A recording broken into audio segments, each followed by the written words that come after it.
दरवाजे की एंट्री है वो पूरा पैक किया हुआ था। इन्होंने बड़े प्लान से इसको गैस चैम्बर का रूप देने की कोशिश की। 3 अंगीठियाँ उन्होंने अंदर जलाई हैं, उसके धुएं से गैस बनाई। उन्होंने वो वार्निंग लिखी हुई थी गेट के दूसरे अंदर एंट्री में कि कृपया अंदर घुसें तो सोच समझ के घुसें और यहाँ कोई बटन लाइट का स्विच ऑन ना करें, आग लग सकती है।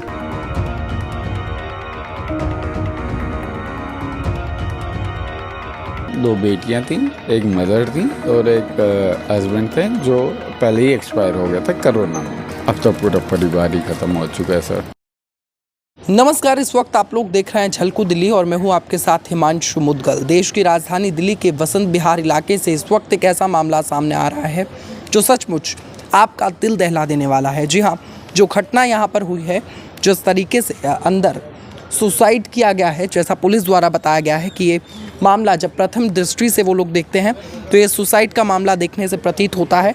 और जिस तरीके से यहाँ पर सुसाइड किया गया है वो तरीका ना ही तो देश की राजधानी दिल्ली में और कहीं की कहीं भी देखने को नहीं मिला है। जी हाँ, आपको बताएं, ये आपको जो खिड़की दिख रही है इस वक्त, यहाँ पर पन्नियाँ लगा दी जाती हैं।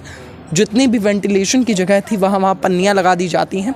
उसके बाद ऑनलाइन शॉपिंग के ज़रिए अंगीठियाँ मंगाई जाती है, उसके बाद उनको जलाया जाता है, उसके बाद फिर अंदर धुआं हो जाता है और वो पूरे इस घर के अंदर, इस फ्लैट में ग्राउंड फ्लोर ये है, इसमें धुआं भर जाता है और फिर उनकी डेथ हो जाती है।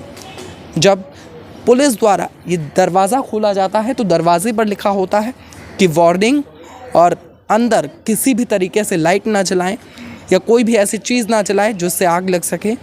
और उसके बाद जब सुसाइड नोट पढ़ा जाता है तो सुसाइड नोट में भी काफ़ी सारे खुलासे होते हैं। इसी क्षेत्र से भारतीय जनता पार्टी से निगम पार्षद मनीष अग्रवाल हमारे साथ इस वक्त मौजूद हैं। क्या कुछ पूरा मामला था, क्योंकि आप भी पड़ोस में ही रहते हैं, तो क्या कुछ पूरा मामला था यहाँ पे? एक्चुअली जब यहाँ पर देखा कि मैं आ रहा था लगभग 8:45 बजे करीब, तो यहाँ भीड़ हो रखी थी, पुलिस भी आ चुकी थी। फिर हमने जो खिड़की से देखा झांक के तो देखने में आया कि दोनों बच्चे भी लेटे हुए हैं और वो बेड पे दिख रहे थे और ऐसा लग रहा था कि उन्होंने सुसाइड किया है, क्योंकि मुंह से झाग थे बच्ची के और सब लेटे हुए थे। फिर उसके बाद ये दरवाज़ा खोलने का प्रयास किया और पुलिस के साथ मदद करके दरवाज़ा खोला। फिर उसके अंदर एक और डोर, मतलब दरवाजे की एंट्री है वो पूरा पैक किया हुआ था। इन्होंने बड़े प्लान से इसको गैस चैम्बर का रूप देने की कोशिश की। 3 अंगीठियाँ उन्होंने अंदर जलाई हैं, उसके धुएं से गैस बनाई। उन्होंने वो वार्निंग लिखी हुई थी गेट के दूसरे अंदर एंट्री में कि कृपया अंदर घुसें तो सोच समझ के घुसें और यहाँ कोई बटन लाइट का स्विच ऑन ना करें, आग लग सकती है। और कोई मोमबत्ती या वो ना जलाएं, आग लग सकती है।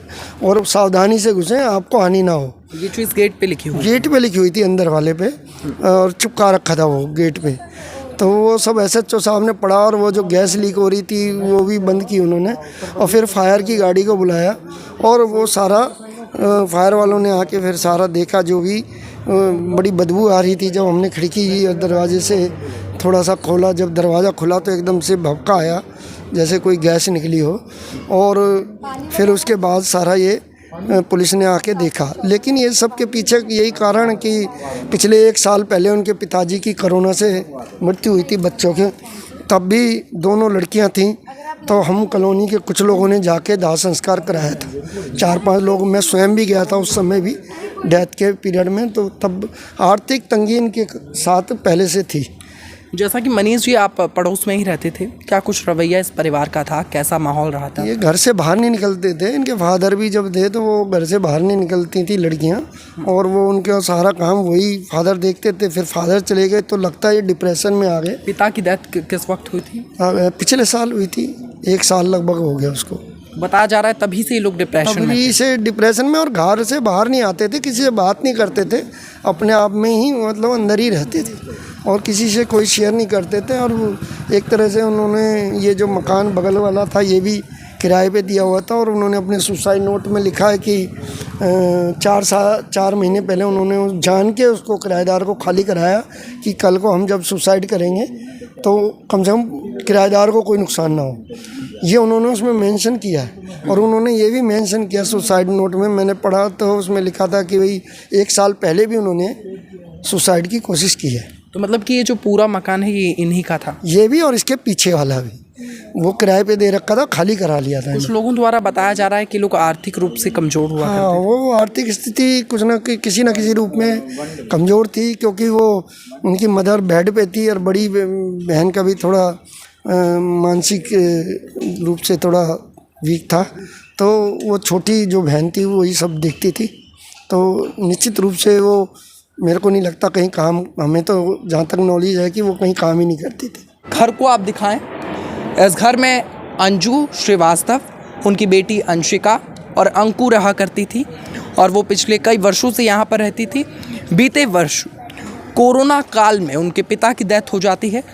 जब हमने क्षेत्रवासियों से बात की तो उन्होंने बताया कि ये लोग आर्थिक रूप से थोड़े से कमज़ोर थे। ये फ्लैट और इसके पीछे वाला फ्लैट दोनों इन्हीं के थे। पीछे वाले फ्लैट में इनके किराएदार रहा करते थे, जिनको इन्होंने 6 महीने पहले यहाँ से निकाल दिया था, ताकि सुसाइड नोट में ये मेंशन भी है, उनको घर से इसलिए बाहर निकाला था ताकि बाद में जो किराएदार हैं उन पर किसी भी तरीके का कोई ऑब्जेक्शन, उनके लिए कोई तकलीफ़ इस वक्त खड़ी ना हो जाए। और आप यहाँ देख सकते हैं पुलिस ने यहाँ पर लगाया हुआ है डॉन क्रॉस, और यहाँ पर पुलिस जांच लगातार चल रही है। क्या कुछ पूरा मामला है उसकी छानबीन चल रही है, और क्या कुछ पूरा मामला है इसके बारे में पूरी जानकारी दिल्ली पुलिस लगाने पर इस वक्त लगी हुई है। आप देखिए, इसी फ्लैट में वे लोग रहा करते थे। ये 307 नंबर फ्लैट है। जैसे ही पुलिस को जानकारी मिलती है कि इस फ्लैट के अंदर का जो दरवाज़ा है वो बंद है अंदर से, और पड़ोसियों ने या कहीं इस फ्लैट में और रहने वाले लोगों ने जब गेट खोलने की कोशिश की तो वो गेट अंदर से बंद था। उसके बाद जब गेट खोला गया तो तीनों लोग मृतक अंदर मिले। आपको बता दें, माँ जो पिछले कई दिनों से कहीं की बीमार चल रही थी, और उसके बाद जो उनकी 2 बेटियां थी वो उनकी केयर करती थी, और घर में आर्थिक तंगी थी या क्या परेशानी थी वो तो पुलिस जांच से ही पता चलेगा। मगर सुसाइड नोट के अंदर वो तमाम चीज़ें उन्होंने लिखी थी कि वे लोग सुसाइड करने की प्लानिंग काफ़ी पहले से कर रहे थे। इसी के साथ कैमरामैन सुमित के साथ मैं हिमांशु, झलको दिल्ली।